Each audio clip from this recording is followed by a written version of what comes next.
संयुक्त किसान मोर्चा गैर राजनीतिक ने अपने आंदोलन की आगामी रणनीति का ऐलान कर दिया है। इसके अंतर्गत किसान जत्थेबंदियां गांधीगिरी की राह पर चलते हुए कन्याकुमारी से कश्मीर तक मार्च निकालेंगी। किसानों की ये यात्रा फरवरी के पहले हफ्ते से शुरू होकर 19 मार्च को महापंचायत के साथ दिल्ली के रामलीला मैदान में संपन्न होगी। इस मार्च के दौरान देश भर की 1 लाख ग्राम पंचायतों से किसान अपनी मांगों के समर्थन में प्रस्ताव जुटाएंगे, जिसे केंद्र सरकार को सौंपा जाएगा।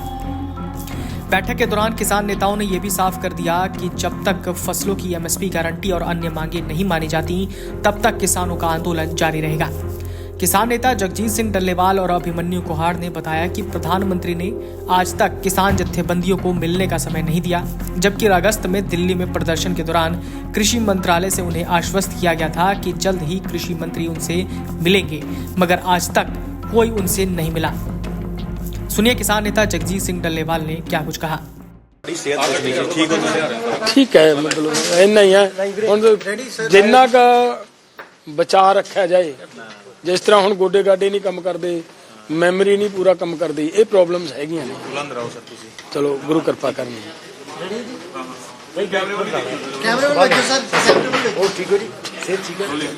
सर क्या कुछ फैसले लिए जा रहे हैं, क्या कुछ किया जाना है किसान मीटिंग? देखिए, एसकेएम नॉन पॉलिटिकल की कल दिल्ली के अंदर बैठक हुई है, तो हमारा ये था कि एमएसपी गारंटी कानून लेना है। डॉक्टर स्वामीनाथन की रिपोर्ट के अनुसार C2+50 के हिसाब से फसलों का भाव, किसानों की कर्ज मुक्ति और लैंड एक्विजिशन एक्ट को जिस तरीके से मतलब सरकार की तरफ से तोड़ने मरोड़ने का काम किया जा रहा है, उनको मुड़ दोबारा सर्जित करना है। और भी जैसे मनरेगा जैसे कानून ने, जहाँ जैसे मतलब सीड एक्ट लाने की प्रयास किया जा रहा है, बिजली शोध बिल को दोबारा फिर इंट्रोड्यूस करने की बात आ रही है। तो इन डिमांड्स को लेकर हमारा ये प्रोग्राम है कि हम फरवरी के फर्स्ट वीक हम कन्याकुमारी से एक यात्रा, सभी ऑर्गेनाइजेशंस की गाड़ियां वहां जाएंगी और एक बड़ी यात्रा लेकर हम भारत में जाएंगे, गांव-गांव में जाएंगे, लोगों को इन बातों के लिए अवेयर करेंगे और साथ ही साथ में हम वहां किसानों से रेजुलेशंस लेंगे इन्हीं डिमांडों के पक्ष में, गांव-गांव से रेजुलेशन, और वो रेजुलेशन कलेक्ट करते जाएंगे। और अंत पे जब हम 19 मार्च को दिल्ली जाकर कश्मीर से वापस आकर दिल्ली जाकर एक बड़ी किसान महापंचायत करते हुए इसका एक बार समापन करेंगे और वहां उसी दिन सरकार को वो हमारे मतलब रेजुलेशन हैंड ओवर करेंगे। ये हमारा प्रोग्राम है। और मैं ये भी आपको बता दूं कि हमारा ये भी एक प्रोग्राम है, मीटिंग का हिस्सा ही है ये, कि हम पार्लियामेंट्री कमेटी जो बनी जिसके चेयरमैन चन्नी जी हैं, उन्होंने हमारे हाथ में वो रिपोर्ट की कॉपी भी दी है कि जिसमें लिखा गया है कि एमएसपी गारंटी कानून किसानों को दिया जाना चाहिए। उसके ऊपर हमारा प्रयास है कि उनसे मिलें, क्योंकि अभी सेशन शुरू होने वाला है। उस सेशन में हम वो जोरदार ढंग से हमारी बात वहां पे ले जाएं।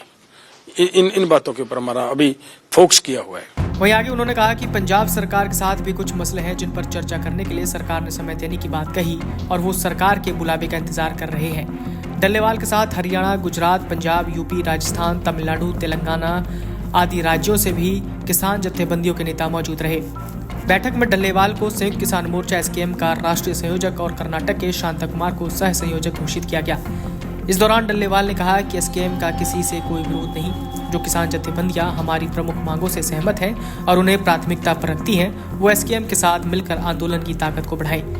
किसान मार्च की शुरुआत कन्याकुमारी में एक महापंचायत के बाद होगी। इसके पड़ाव और रूट पर जल्द फैसला लिया जाएगा। डल्लेवाल ने कहा कि एसकेएम के राष्ट्रीय प्रतिनिधिमंडल ने पंचकूला के पीडब्ल्यूडी रेस्ट हाउस में सुप्रीम कोर्ट द्वारा रिटायर्ड जस्टिस नवाब सिंह की अध्यक्षता में गठित की गई हाई पावर कमेटी के साथ बैठक की। इसमें एमएसपी गारंटी कानून लागू करवाने, किसानों की संपूर्ण कर्ज माफी, C2+50% फॉर्मूले के साथ स्वामीनाथन रिपोर्ट लागू करवाने समेत अन्य कृषि संबंधित विषयों पर विस्तार से चर्चा की। एसकेएम ने इन मुद्दों को लेकर एक विस्तृत स्टडी और रिपोर्ट भी कमेटी को सौंपी। वीडियो डेस्क अमरउजाला.com। आपके राज्य की खबरें, आपके शहर की खबरें सबसे पहले जानने के लिए देखते रहें अमर उजाला। चैनल को सब्सक्राइब जरूर कर लें और पाएं हर अपडेट।